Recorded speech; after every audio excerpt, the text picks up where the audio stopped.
നമ്മുടെ മലയാളത്തിന്റെ എക്സാം കഴിഞ്ഞിരിക്കുകയാണ് അല്ലെ. അപ്പൊ എങ്ങനെ ഉണ്ടായിരുന്നു നിങ്ങളുടെ എക്സാം എന്നുള്ളത് എന്ത് ചെയ്യുക, ഇപ്പൊ തന്നെ കമന്റിൽ പറയാ. അപ്പൊ മിസ്സുമാര് ക്വസ്റ്റ്യൻസ് ഒക്കെ നോക്കിയിട്ടുണ്ടായിരുന്നു, ക്വസ്റ്റ്യൻ പേപ്പർ നോക്കി. അപ്പൊ ആ സമയത്ത് നമ്മൾ പഠിപ്പിച്ചത് എല്ലാം വന്നിട്ടുണ്ട് അല്ലെ. നമ്മൾ എല്ലാ കാര്യങ്ങളും ഡിസ്കസ് ചെയ്തിട്ടുണ്ടായിരുന്നു. പത്രവാർത്തയാണെങ്കിലും ശരി, ഇപ്പോ നിങ്ങളെ ദൃക്സാക്ഷി വരുന്ന റിപ്പോർട്ട് ആണെങ്കിലും ശരി, പ്രസംഗം ആണെങ്കിലും ശരി, അതുപോലെ സംഭാഷണം, ഡയറി, ഇങ്ങനെ എല്ലാം എന്ത് വന്നിട്ടുണ്ട്, നമ്മൾ പഠിപ്പിച്ച കാര്യങ്ങൾ തന്നെ വന്നിട്ടുണ്ട്. അപ്പൊ നമുക്ക് അതിലെ ആൻസേഴ്സ് ഒന്ന് നോക്കാം അല്ലെ. ക്വസ്റ്റ്യൻ പേപ്പർ വെച്ചിട്ട് നമുക്കൊന്ന് എന്ത് ചെയ്യാം, ആൻസേഴ്സ് ഒന്ന് പറഞ്ഞു നോക്കാം. ക്ലിയർ. അപ്പൊ ആദ്യത്തെ ക്വസ്റ്റ്യൻ എന്ന് പറഞ്ഞാൽ വായിക്കാൻ എഴുതാന്നാണ്. അത് സ്നേഹ മിസ് പറഞ്ഞു തന്നതാണ് അല്ലെ. അത് ജിത്തു ഓട്ട മത്സരത്തിന് തയ്യാറായി നിൽക്കുകയാണ്. മൂന്നാമത്തെ മെഡൽ കൂടി ലഭിച്ചാൽ നീയാണ് ഇത്തവണ ചാമ്പ്യൻ. ജമീല ടീച്ചറുടെ വാക്കുകൾ ഓർത്തപ്പോൾ അവന്റെ മുഖത്ത് സ്വർണ്ണ മെഡൽ തെളിച്ചു അല്ലെ. മത്സരം ആരംഭിച്ചു. ശരവേഗത്തിൽ ഓടുന്ന അവന് തൊട്ടു മുന്നിലായി ജോസ് ഉണ്ട്. ഫിനിഷിംഗ് ലൈനിൽ എത്താറായി. പിന്നെ കാണികൾ ഹർഷാരവത്തോടെ കൈയടിക്കുന്നു. പെട്ടെന്നാണ് അവൻ അത് കണ്ടത്. ജോസിന്റെ വേഗത കുറഞ്ഞു വന്നു അല്ലെ. അവൻ വീഴാൻ പോകുന്നു. ജിത്തു മറ്റൊന്നും ആലോചിച്ചില്ല, ജോസിനെ ചേർത്ത് പിടിച്ചു. ആ ചേർത്ത് പിടിക്കലിൽ ജോസ് കരുത്ത് വീണ്ടെടുത്ത് ഫിനിഷിംഗ് പോയിന്റും കടന്ന് ഒന്നാമതെത്തി. തൊട്ടു പിറകെ ജിത്തു രണ്ടാമത് അല്ലെ. രണ്ടാമതും ഫിനിഷിംഗ് പോയിന്റും കടന്ന് ഫിനിഷ് ചെയ്തു. കാണികൾ ഇരമ്പിയാർത്തു. ജമീല ടീച്ചർ ഓടി വന്ന് ചോദിച്ചു, എന്ത് പറ്റി കുഞ്ഞെ? ജിത്തു പറഞ്ഞു, ഞാൻ വീണു പോയിരുന്നെങ്കിൽ അവന് ഒരു മെഡൽ പോലും കിട്ടില്ലായിരുന്നു ടീച്ചറെ. എനിക്ക് വേറെയും മെഡലൊക്കെ കിട്ടിയല്ലോ. നോക്കില്ലേ എന്ത് സ്നേഹമാണ്. അപ്പൊ ടീച്ചർ ജിത്തുവിനെ സ്നേഹത്തോടെ ചേർത്ത് പിടിച്ചു. വിജയപീഠത്തിൽ സ്വർണ്ണ മെഡൽ ജേതാവായ ജോസിനൊപ്പം നിന്നുകൊണ്ട് വെള്ളി മെഡൽ സ്വീകരിക്കുമ്പോൾ അവന്റെ മുഖത്ത് തെളിഞ്ഞ വെള്ളി വെളിച്ചം തുരുതുരാമിന്നിയ ക്യാമറകളുടെ ആയിരുന്നില്ല, അഭിമാനത്തിൻ്റെതായിരുന്നു അല്ലെ. ആ വെളിച്ചത്തിൽ ടീച്ചറുടെ കണ്ണുകൾ നിറയുന്നത് അവൻ അറിഞ്ഞു. അവരുടെ മുഖത്ത് അഭിമാനത്തിന്റെ പുഞ്ചിരി വിടർന്നു. കായികമേളയ്ക്ക് കൊടിയിറങ്ങുമ്പോൾ അവന്റെ മനസ്സിൽ സന്തോഷം അലതല്ലുകയായിരുന്നു അല്ലെ. അപ്പൊ കഥയിൽ ജിത്തു അതിവേഗത്തിൽ ഓടി എന്ന് സൂചിപ്പിക്കുന്ന പദം ഏതാണ്? ശരവേഗത്തിൽ അല്ലെ, സ്പീഡിൽ ഓടി എന്നുള്ളത് എല്ലാരും കറക്റ്റ് ആക്കിയിട്ടുണ്ടാവല്ലോ. ഇനി ഹർഷാരവം എന്ന പദം പിരിച്ചെടുത്ത് അല്ലെ. ഹർഷം പ്ലസ് രവം ഉണ്ട്, ഹർഷ പ്ലസ് ആരവം ഉണ്ട്, പിന്നെ ഹർഷ പ്ലസ് രവം ഉണ്ട്, ഹർഷ പ്ലസ് ആരവം ഉണ്ട് അല്ലെ. ഹർഷാരവം എന്നാണ് പറഞ്ഞിട്ടുള്ളത് അല്ലെ. അതിലെന്താണ്? ഹർഷ പ്ലസ് ആരവാണ് അല്ലെ, ബി ആണ്. ഓക്കെ, ഹർഷ പ്ലസ് ആരവം അല്ലെ, ഹർഷാരവം. പിന്നെ ജമീല ടീച്ചറിന്റെ കണ്ണുകൾ നിറഞ്ഞത് എന്തിനായിരിക്കും? വെള്ളി മെഡൽ ലഭിച്ചത് കൊണ്ടാണോ? ജോസ് ജിത്തുവിനെ തോൽപ്പിച്ചത് കൊണ്ടാണോ? ജിത്തുവിന് സ്വർണ്ണ മെഡൽ ലഭിക്കാത്തത് കൊണ്ട്? ജോസ് ജയിക്കാൻ ജിത്തു സഹായിച്ചു അല്ലെ. അതാണ് അതിന്റെ ആൻസർ വരുന്നത്. ഓക്കെ, പിന്നെ കായികമേളയ്ക്ക് കൊടിയിറങ്ങി. അടിവരയിട്ട പദം കൊണ്ട് ഉദ്ദേശിക്കുന്നത് എന്താണ്? കായികമേള അവസാനിച്ചു എന്നുള്ളതല്ലേ. കൊടി ഇറങ്ങി എന്നാണ് പറഞ്ഞത്, ഇറങ്ങി. അപ്പൊ കായികമേള അവസാനിച്ചു. ക്ലിയർ അല്ലേ? വെള്ളി മെഡൽ സ്വീകരിക്കുമ്പോൾ അവന്റെ മുഖത്ത് തെളിഞ്ഞ വെള്ളി വെളിച്ചം അല്ലെ. വെള്ളി വെളിച്ചം എന്ന് പറഞ്ഞാൽ എന്താണ്? അല്ല, അടിവരയിട്ട പദങ്ങളുടെ ശരിയായ അർത്ഥം താഴെ തന്നിട്ടുണ്ട്, അതൊന്ന് എഴുതാനാണ് പറഞ്ഞത്. വെള്ളി കൊണ്ടുണ്ടാക്കിയ മെഡൽ എന്നാണോ? വെള്ളി കൊണ്ടുണ്ടാക്കിയ വെളിച്ചം എന്നാണോ? വെള്ളി പോലുള്ള മെഡൽ എന്നാണോ? വെള്ളി പോലുള്ള വെളിച്ചം എന്നാണോ എന്നാണ് പറഞ്ഞത്. എന്താണ്?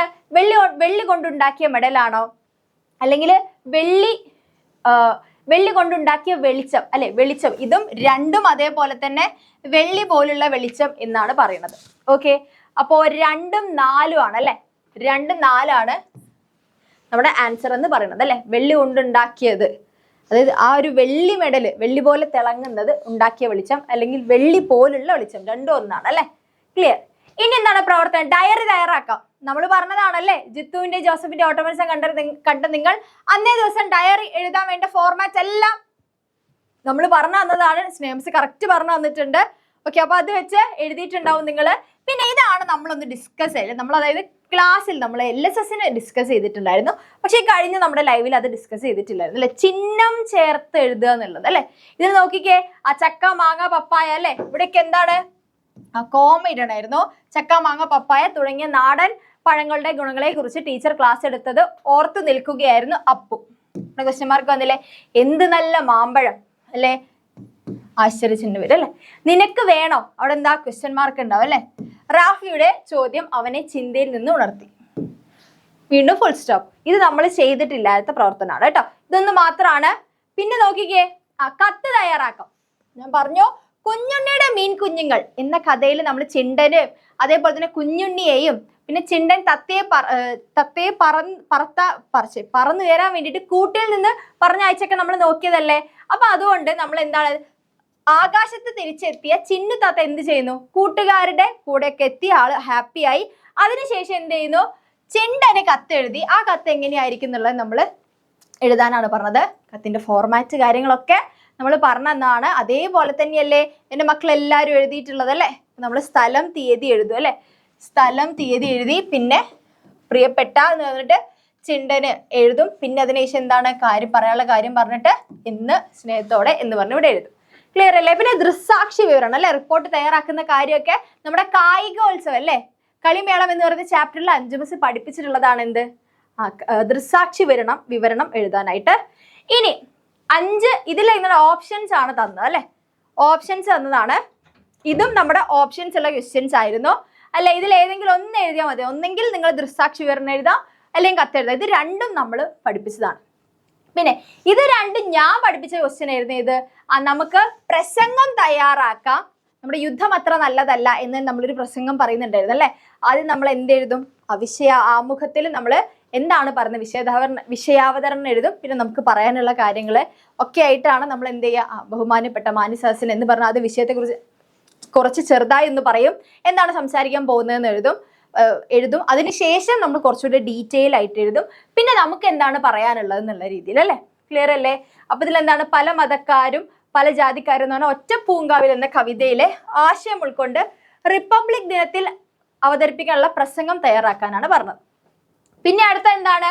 ആ പത്രവാർത്ത അല്ലെ? GLPS കരിമാൻകുഴിയിലെ റിപ്പബ്ലിക് ദിനാഘോഷ പരിപാടിയുമായി ബന്ധപ്പെട്ട വിവരങ്ങളാണ് താഴെ നൽകിയിട്ടുള്ളത്. ഉചിതമായ തലക്കെട്ട് വെച്ച് പത്രവാർത്ത എഴുതാൻ വേണ്ടിയിട്ടാണ് അല്ലെ? ആരൊക്കെ ഉണ്ട്? അപ്പൊ നമ്മൾ ആദ്യം എന്ത് ചെയ്യണം? നല്ലൊരു തലക്കെട്ട് കൊടുക്കണം, ഒരു ശീർഷകം കൊടുക്കണം, അതിനുശേഷം സ്ഥലം കൊടുക്കണം അല്ലെ? എവിടെയാണ്? കുമാരൻകുഴിയാണ് പറഞ്ഞത്. അപ്പൊ നമുക്ക് എന്ത് ചെയ്യാം? കുമാരൻകുഴിന്നോ അല്ലെങ്കിൽ ഏതെങ്കിലും ഒരു ഒരു ജില്ലയുടെ പേര് കൊടുത്തിട്ട് അവിടെ ഇന്ന സ്ഥലത്ത് എന്നുള്ള രീതിയിൽ ആരൊക്കെ പങ്കെടുത്തു, സെലീന വാർഡ് മെമ്പർ, അങ്ങനെയുള്ള കാര്യത്തിൽ നമ്മൾ ഇത്രയും കാര്യങ്ങൾ പറഞ്ഞുകൊണ്ട് നമ്മൾ എന്ത് ചെയ്യാം അല്ലേ? ഇവരൊക്കെ പങ്കെടുത്ത കാര്യങ്ങളെല്ലാം പറഞ്ഞുകൊണ്ട് ആരൊക്കെ സംസാരിച്ചു, വിശിഷ്ട സേവനത്തിലുള്ള രാഷ്ട്രപതി പുരസ്കാരം നേടിയ ക്യാപ്റ്റൻ അശോക് കുമാർ ഉണ്ടായിരുന്നു, പിന്നെ ശ്രീമതി ശ്രീമതി ഉണ്ടായിരുന്നു, കൃതജ്ഞത അല്ലെ? ആരാണ്? ശ്രീ ബഷീർ മാസ്റ്റർ ആണ് നന്ദി പറഞ്ഞത്, ഹെഡ് മാസ്റ്റർ എന്നുള്ള ഡീറ്റെയിൽ ആയിട്ടുള്ള കാര്യങ്ങൾ പറഞ്ഞുകൊണ്ട് നമ്മൾ എന്ത് ചെയ്യുന്നു? ഇതിനെ കുറിച്ചൊരു പത്രവാർത്ത തയ്യാറാക്കുക. അത് മിസ് പറഞ്ഞു തന്നതാണ്. അപ്പൊ നമ്മൾ ഡിസ്കസ് ചെയ്ത് തന്നെയാണ് 99% ക്വസ്റ്റ്യൻസ് വന്നാൽ ഒരു ക്വസ്റ്റ്യൻ മാത്രമാണ് നമ്മൾ ചിഹ്നങ്ങളുടേത് അല്ലെ? അത് മാത്രമാണ് നമ്മൾ കഴിഞ്ഞ ലൈവുകളിൽ ഡിസ്കസ് ചെയ്യാഞ്ഞത്. അപ്പൊ നന്നായിട്ട് തന്നെ നിങ്ങൾക്ക് എഴുതാൻ പറ്റിയിട്ടുണ്ടാവുമെന്ന് മിസ്സിന് അറിയാം. കാരണം നമ്മൾ പഠിപ്പിച്ച് തന്നെ ചോദിച്ചിട്ടുള്ളൂ, വേറെ ഒന്നും ചോദിച്ചിട്ടില്ല അല്ലെ? നിങ്ങൾക്ക് നമ്മുടെ ലൈവ് കണ്ടാൽ മനസ്സിലാവും. കണ്ട കുട്ടികളാണെങ്കിൽ നിങ്ങൾ എന്താണെങ്കിലും എഴുതിയിട്ടുണ്ടാവും. അപ്പോൾ എങ്ങനെ ഉണ്ടായിരുന്നു നിങ്ങൾക്ക് എന്നുള്ളത് നിങ്ങൾ എന്ത് ചെയ്യുക? തീർച്ചയായിട്ടും കമന്റ്സിൽ പറയാം. മിസ്സുമാർക്ക് ഇത് വായിച്ചു നോക്കാൻ വേണ്ടിയിട്ടാണ്.